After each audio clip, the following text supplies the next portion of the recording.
Al-Fatihah. A'udzu billahi minasyaitonir rajim. Bismillahirrahmanirrahim. Alhamdulillahirabbil alamin. Arrahmanir rahim. Maliki yaumiddin. Iyyaka na'budu wa iyyaka nasta'in. Ihdinas siratal mustaqim. Siratal ladzina an'amta 'alaihim ghairil maghdubi 'alaihim waladdallin. Amin. Bismillahirrahmanirrahim. Alhamdulillahirabbil alamin. Wassalatu wassalam ala asyrafil anbiya'i wal mursalin sayyidina wa maulana Muhammadin wa ala alihi washabihi ajmain, amma ba'd. Faqad qala al-imamul mu'allif rahimahullahu ta'ala wa nafa'ana bihi wa barakatuhu ulumi bikum fid darin amin. Ulang kita baca yang baru dulu dah. Yang baru. Nah, tafsir kita baca tetap 15 menit. Ini kitab fikih ya. Jadi kitab fikih berbentuk syair, berbentuk nazom, syairan. Ini asalnya kitab gede, diringkas sama beliau Syekh Ibnu Ruslan jadi syair. Asalnya ada kitabnya gede, tapi diringkas sama beliau jadi syair kayak gitu tuh, disingkat. Ini di pesantren tuh pada diapalin tuh. Banyak pesantren ngapalin. Bahkan para penceramah kadang ngutip dari ini. Ada beberapa bait syair ini penceramah ngutip kayak fasohihin niyah qoblal amal. Bagusin niat sebelum beramal. Tuh, kadang penceramah biasanya kalau awal pembukaan itu kan niat dulu kan. Kita nih datang mari kumpul-kumpul, kita bagusin niat dulu. Fasohin niat qoblal amal gitu. Jadi banyak faedahnya nih kitab. Di pesantren santri wajib hafal nih. Ada 1000 bait.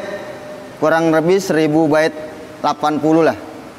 1000 bait 80. Kan ada alfiyah kitab nahwu. Ini juga ada alfiyah zubat. Zubat itu jama dari zabadah. Maknanya apa? Intisari. Jadi intisari dari kitab zubat yang asli itu disaring sama beliau jadi syair. Ya, jadi syairan. Di situ kita baca dari awal kitab halaman berapa itu? Bismillah, dari bismillah ya. Di atasnya ada kalimat Al-Qur'an pembukaan, tilka hududullah fala ta'taduha. Itulah hudud, batasan-batasan Allah, fala ta'taduha, jangan kalian melampaui batasan-batasan Allah. Kan fikih begitu. Fikih kan ada yang haram, ada yang halal tuh. Beliau mengutip tuh. Ini dari penerbit, pencetak, penerbit buku ngutip kalimat itu. Jadi ini pengarang kitab namanya ada itu di situ. Syekh Ibnu Ruslan. Tuh di situ kita buka, ini kitabnya enggak ada tuh. Tarjamatul Nazim. Tarjamatun Nazim. Tarjamah itu biografi lah kalau bahasa ini. Tarjamatun Nazim di sampingnya ya. Tarjamatun Nazim. Biografi Nazim. Nazim itu yang menazomkan, syairan ini. Rahimahullah ta'ala. Semoga Allah merahmati beliau. Nazim itu pengarang kitabnya. Siapa pengarang kitabnya? Ahmad bin Husain bin Hasan bin Ruslan. Tuh namanya tuh. Rasul Sufiyati. Dia itu pimpinan sufi, pimpinan sufi. Sufi itu tasawuf lah. Pimpinan kaum sufi. Yaitu bisa dibilang dia pembesarnya lah. Pembesar sufi.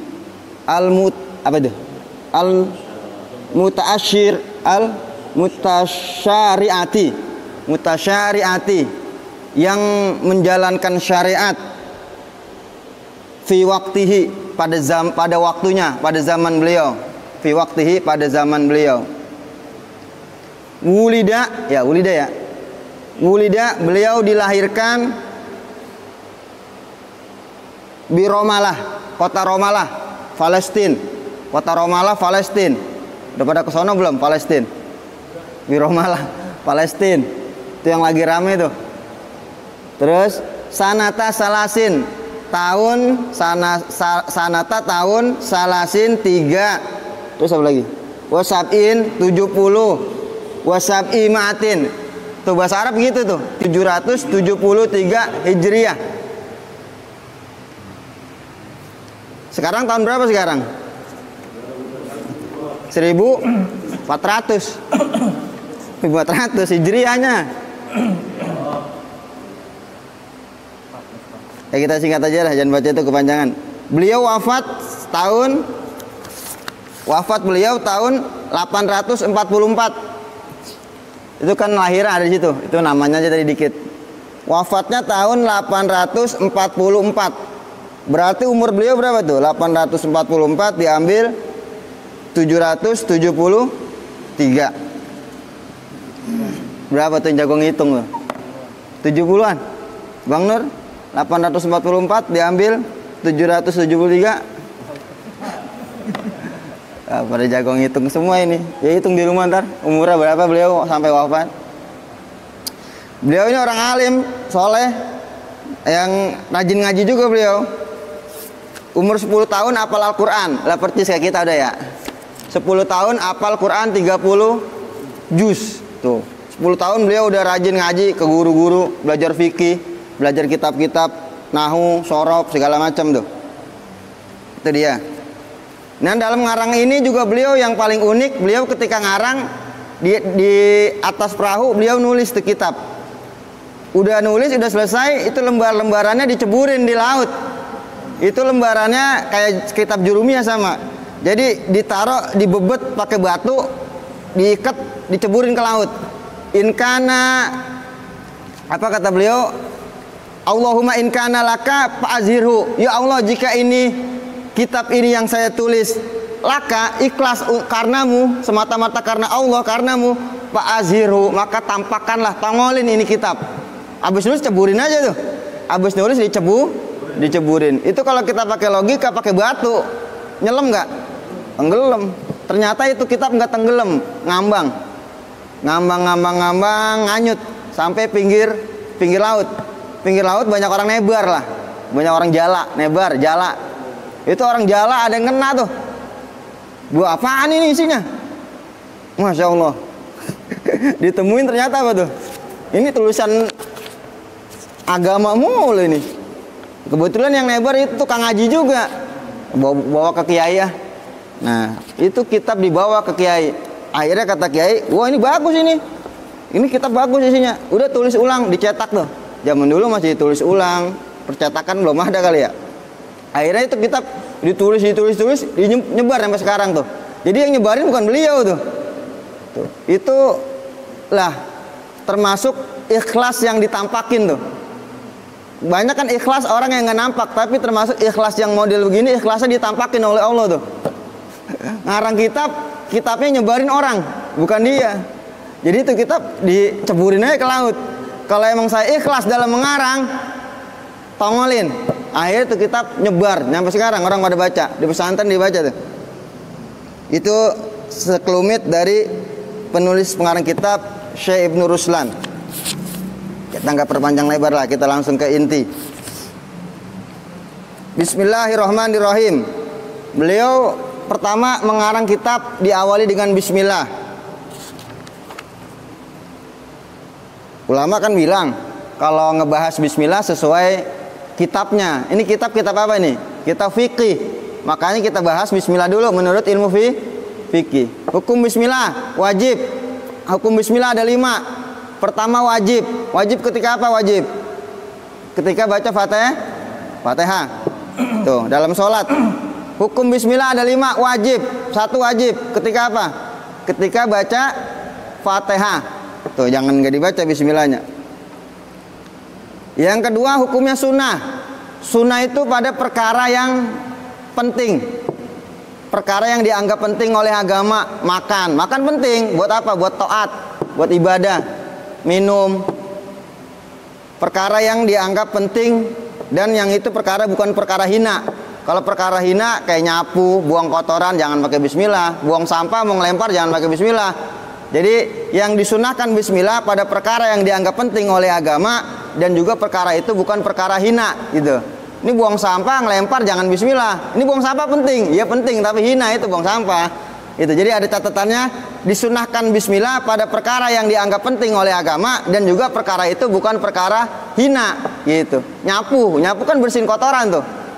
Bismillahirrahmanirrahim, yang nggak usah pakai bismillah orang kita niat mau bersihin kotoran. Yang dianggap penting sama agama, makan, mau ke masjid, ya banyak lah perkara-perkara kita udah tahu lah. Yang sunnah-sunnah bismillah apa. Hukum bismillah kedua sunnah pada perkara yang dianggap penting oleh agama tuh. Terus ada hukumnya makruh. Hukum bismillah makruh. Ketika seseorang membaca bismillah pada pekerjaan yang makruh. Apa pekerjaan makruh? Contohnya nyabut uban, emang umurnya udah lanjut, udah tua pakai dicabutin uban, tahu udah 50, udah kayak dicabutin. Udah 50, emang udah waktunya dicabutin. Nyabut uban makruh nggak? Makruh. Karena uban itu nur, cahaya kalau dalam hadis begitu. Dia cabut uban makruh, baca bismillah nyabutnya.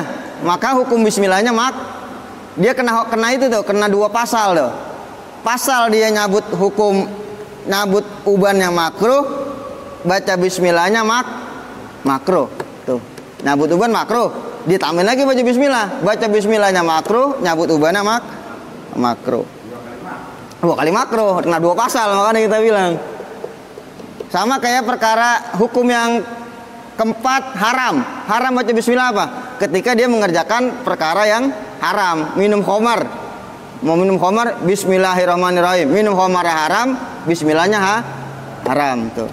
Sama tadi makruh, pekerjaan yang makruh dia baca bismillah, maka hukumnya makruh. Pekerjaan yang haram dia baca bismillah, maka hukumnya haram. Mubah, hukumnya mubah. Membaca bismillah pada apa? Pada perkara yang tidak dianggap penting oleh agama, mindahin barang. Ini mau ngerapi-ngerapi, mindahin TV. Bismillahirrahmanirrahim. Hukumnya apa itu? Mindahin TV dari suatu tempat ke tempat lain. Itu hukumnya apa? Mubah. Ketika kita baca bismillah, hukumnya apa juga? Mubah. Hukum bismillah mubah ketika pada perkara-perkara mubah. Mindahin motor dari sini ke sini, bismillahirrahmanirrahim. Hukumnya apa tuh baca bismillah? Mubah. 5 tuh ya hukum bismillah ya. Pertama, beliau menulis pakai bismillah karena ada hadis, kullu amrin zibalin la yubda'u fihi bi bismillahirrahmanirrahim fa huwa aqta. Setiap perkara yang dianggap penting oleh agama, nah yang disunahkan itu, yang tidak diawali dengan bismillah, maka perkara itu aqta, qalilul barokah, sedikit keberkahannya, nggak ada berkahnya tuh. Makanya ketika sesuatu yang dianggap penting oleh agama, bangun rumah, sebelum bangun rumah biasanya peletakan batu pertama bismillahirrahmanirrahim. Kalau pesantren pakai ngundang kiai tuh, ya ngundang kiai yang naruh batu pertama tuh didoain dulu bismillahirrahmanirrahim sambil doa. Terus berikutnya alhamdulillahi zil jalali wa syari'il harami wal halali. Bisa dinyanyiin. Ini kan nazom, syairan. Bisa dinyanyiin ini. Di rumah iseng-iseng ngapalin. Alhamdulillahi zil jalali wa syari'il harami wal halali. Tuma sholatullah ma salami ala nabiyil mustafa tihami. Alhamdulillahi, segala puji bagi Tuhan, Zi, yang memiliki jalal, yang memiliki keagungan.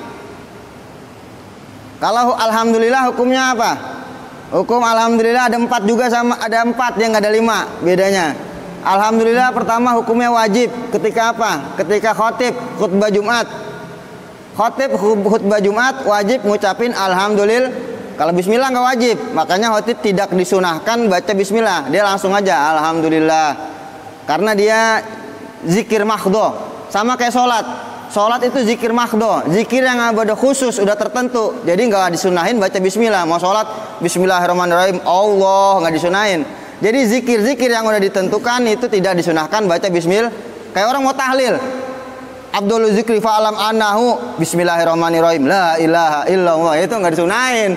Jadi zikir-zikir yang udah mahdho, yang udah dikhususkan, udah tertentu, itu tidak disunahkan baca bismillah. Kalau dibaca juga ya nggak apa-apa, cuman namanya khilafus sunnah aja gitu.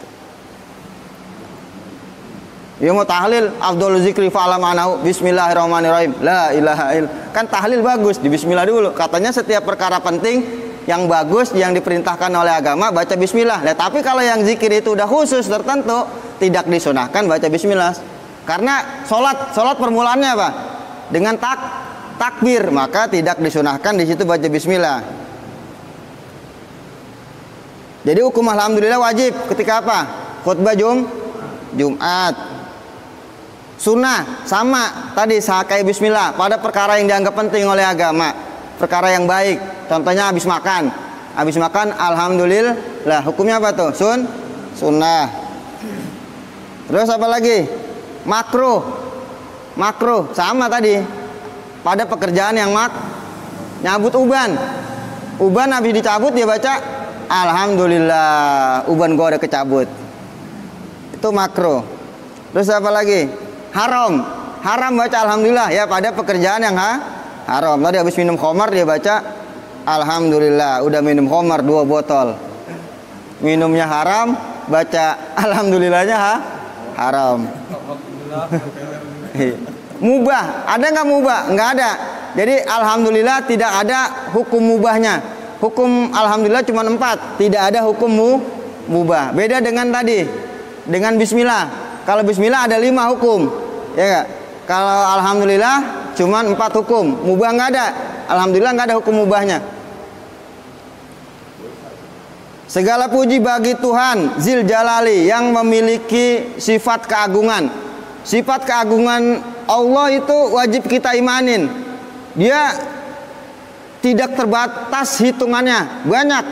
Adapun kenapa ulama membatasi 20? Nah, kalau zat sudah memiliki sifat 20 ini, maka dia layak, pantas dijadikan Tuhan. Makanya 20 ini yang pokok. Ketika suatu zat memiliki sifat 20 yang diajarkan oleh ulama, nah dia udah pantas dibilang Tuhan. Makanya sifatnya yang wajib 20, bukannya hanya 20. Adapun yang lain sifat yang tidak terbatas banyaknya tetap wajib kita imanin gitu. Cuma ulama membatasi apa? Yang wajib jangan sampai kita nggak paham tuh yang 20 wujud, qidam, baqo.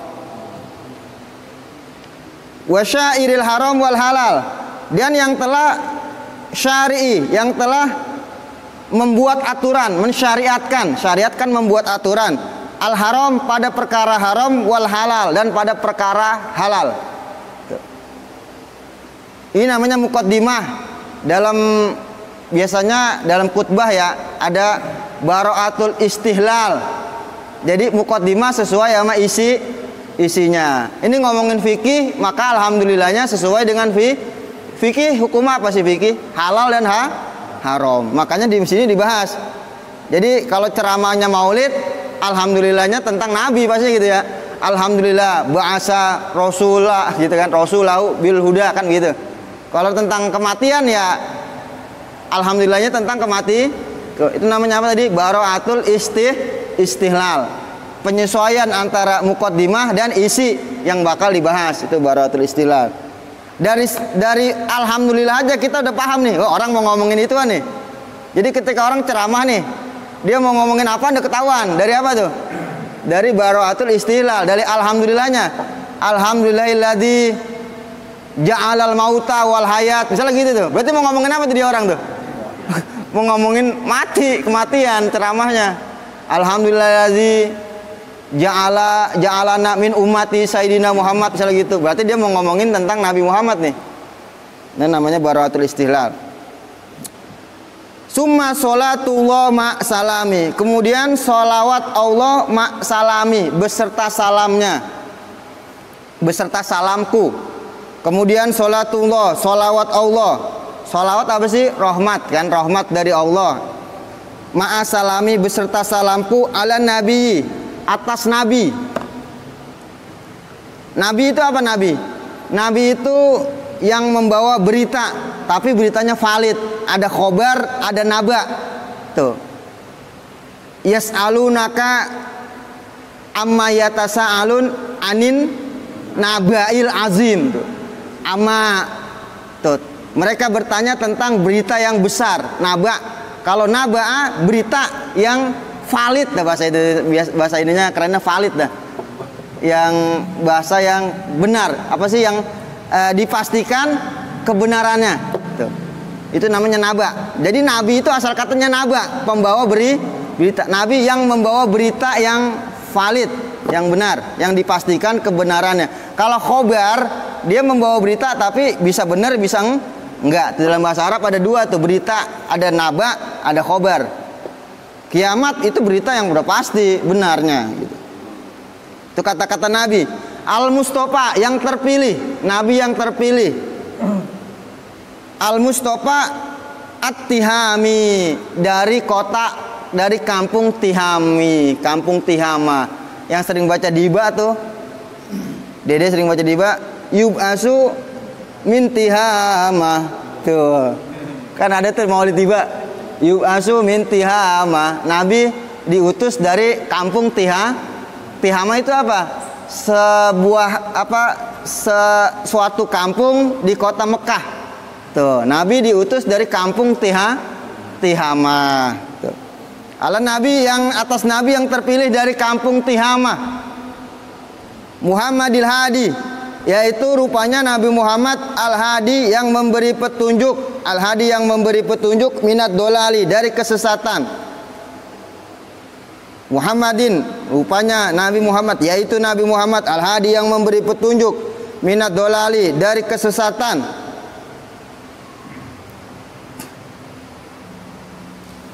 Jadi sholawat tadi kedua, beliau memulai pertama dengan apa? Bismillahirrahmanirrahim. Bismillah ngarap barokah. Alhamdulillah mengakui kebesaran nikmat Allah. Sholawat menyebutkan nikmat Allah. Di antara nikmat Allah yang paling besar adalah diutusnya Nabi Muhammad Sallallahu Alaihi Wasallam. Tuh, paham nggak? Jadi Bismillah itu maknanya apa? Kita ngarep berkah dengan ngikutin Al-Quran, dengan ngikutin perintah Nabi. Itu memulai dengan Bismillah. Kedua, mengucap dengan Alhamdulillah. Kenapa? Kita mewujudkan rasa syukur kita kepada Allah dengan ucapan apa? Dengan ucapan alhamdulillah. Salawat. Salawat apa? Kita menyebutkan nikmat terbesar, yaitu berupa diutusnya Nabi Muhammad Sallallahu Alaihi Wasallam. Jadi itu ada rinciannya tuh. Kenapa dimulai dengan Bismillah? Pertama, ngarep berkah. Yang kedua, kenapa dimulai dengan alhamdulillah? Ngikuti apa? Mewujudkan rasa syukur kita kepada Allah. Udah selesai itu, rasa syukurnya disebutin. Apa diantara nikmat dari Allah? Apa nikmat dari Allah? Di antaranya nikmat yang paling besar adalah diutusnya Nabi Muhammad Sallallahu Alaihi Wasallam. Makanya bersolawat langsung.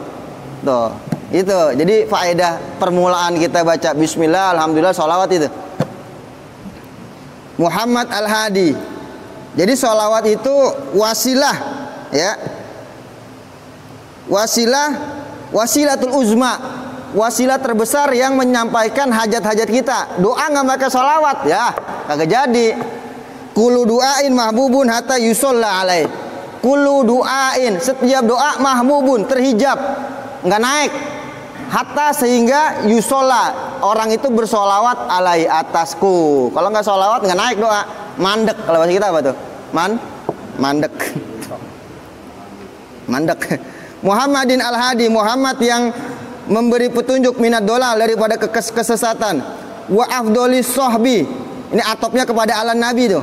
Wa afdoli, atopnya kepada ala Nabi. Sholawat dan salamku semoga tercurah atas Nabi dan atas afdoli sohbi, atas paling afdolnya para sahabat tuh. Semoga sholawat dan salamku tercurah juga afdoli sohbi, atas paling afdolnya para sahabat, wa khairi ali, dan paling baiknya keluarga. Paling baiknya keluarga siapa? Yaitu keluarga Nabi Muhammad Sallallahu Alaihi Wasallam. Biasa kalau kita alhamdulillah wassalatu wassalam ala Sayyidina Muhammad wa ala ali Sayyidina Muhammad, sama itu, cuman ini bentuknya aja sairan. Jadi dia pertama salawat kepada Nabi, pada sahabat dan pada keluarga tuh. Biasanya kan keluarga dulu, ini sahabat, karena sairan mah dibulak-balik, ngepasin lagunya. Muhammadil hadi minad dolali wa afdolis sobi wa khairi ali, ngepasin lagunya. Wa ba'du, dan setelah bismillah, setelah solawat dan setelah hamdalah. Wa ba'du hazi, ini asalnya hazihi, hanya dibuang. Hazihi asalnya itu biasa sairan banyak dibuang. Ini zubadun, ini intisari, ini zubat, ini kitab zubat. Ya zubat lah kita altin. Hazihi zubadun, ini zubat. Nazom tuha, aku nazomkan ha akan kitab zubat ini. Abyatuha, adapun bait-baitnya alfun 1000. Abyatuha, bait-baitnya hanya kembali kepada zubat. Abyatuha, bait-bait zubat ini alfun. Zubat itu jamak taksir. Abyatuha, bait-baitnya zubat ini alfun 1000. Bima, dengan apa yang qad zidtuha, dengan apa yang aku tambahkan. 1000 dengan apa yang aku tambahkan. Maknanya apa? 1000 lebih, 1088 kurang lebih. Yashalu, memudahkan, hifzuha, menghafalnya.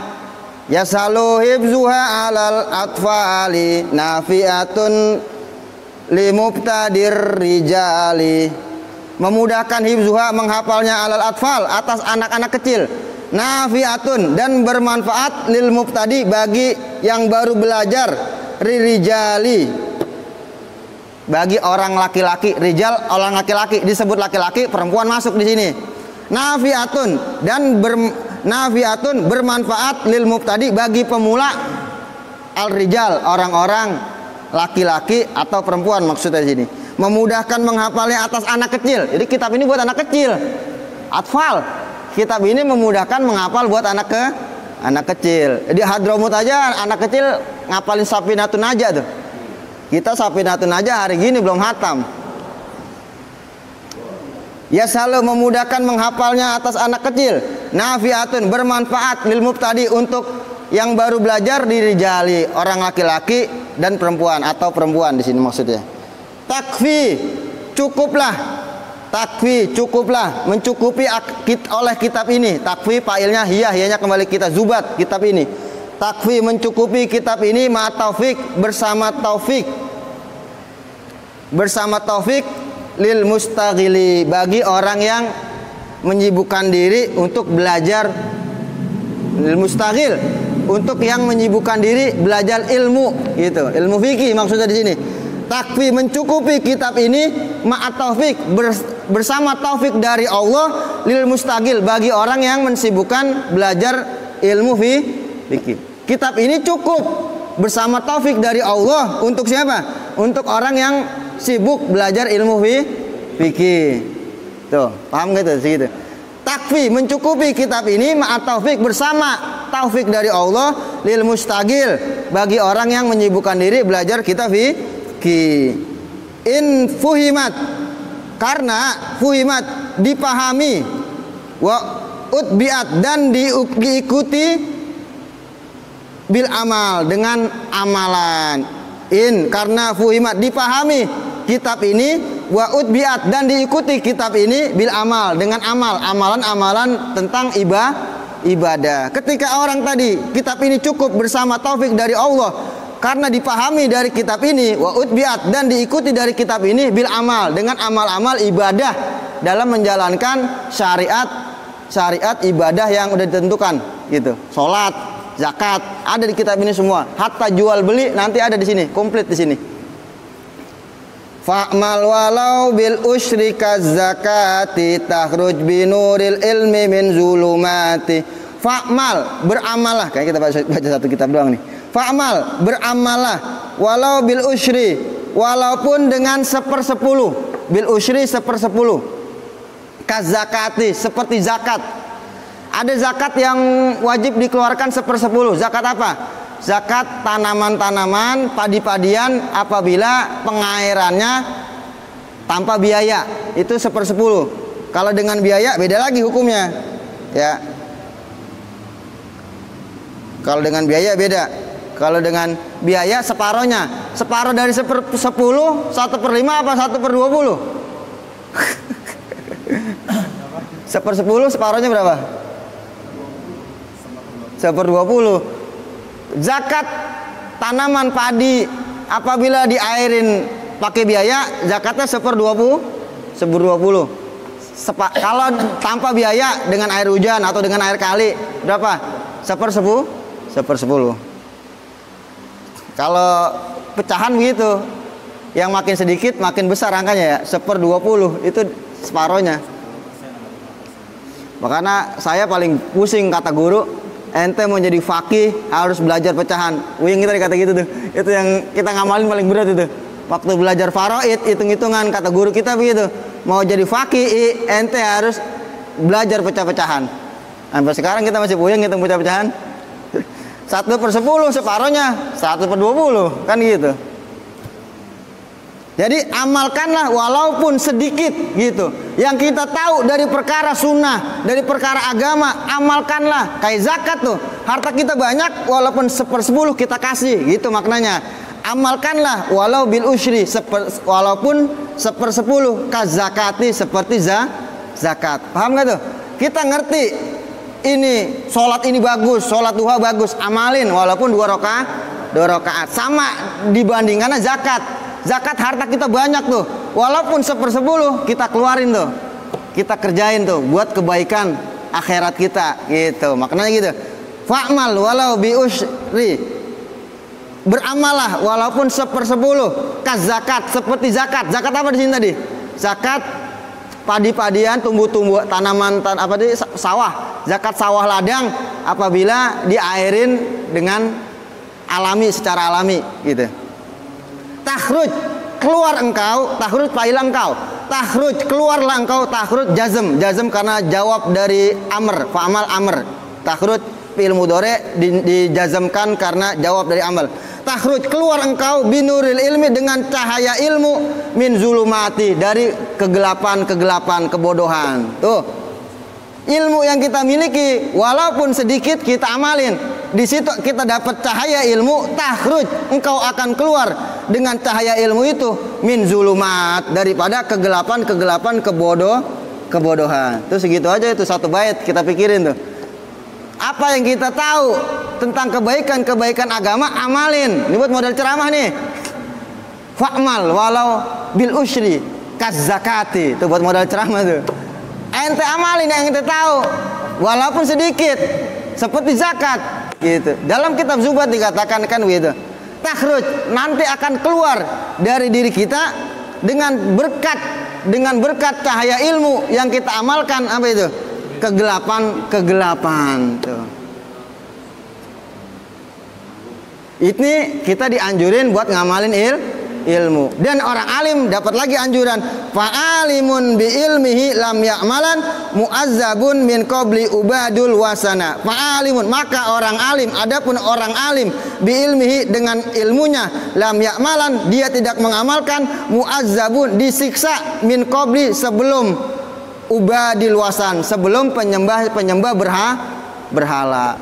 Paham nggak tuh? Orang alim yang tidak menyampaikan ilmunya, dia disiksa duluan dibanding penyembah berhala. Wah, itu berat nggak orang ngaji tuh? Orang alim dengan ilmunya, dia tahu ilmu, dia diazabnya duluan dibanding penyembah berhala. Karena kita alim bukan berarti alim jadi ustadz doang. Kita tahu udah ngaji bab wudu, ajib kasih tahu, paling nggak minimal buat siapa? Keluarga, anak istri nggak dikasih tahu, dia lakinya bener, anak istri wudu sunnah nggak tahu, salah. Azabnya apa tadi? Siksanya disiksa lebih dulu daripada penyembah berhala. Mu'azzabun, disiksa min qabli, sebelum ubadil wasan, sebelum penyembah berhala. Wallahu alam bishawab. Jadi kitab ini masih panjang. Jadi kitab ini nanti isinya ada tauhid, ada fikih, ada tasawuf. Ini kitab berisi tentang fikih, tauhid dulu pertama, tauhid, fikih, tasawuf. 3 ilmu nanti insya Allah kita pelajarin. Subhanakallahumma wa bihamdika asyhadu an la ilaha illa anta astaghfiruka wa atubu ilaik. Subhanakallahumma wa bihamdika asyhadu an la ilaha illa anta astaghfiruka wa atubu ilaik. Subhanakallahumma wa bihamdika asyhadu an la ilaha illa anta astaghfiruka wa atubu ilaik. Wassalamualaikum warahmatullahi wabarakatuh.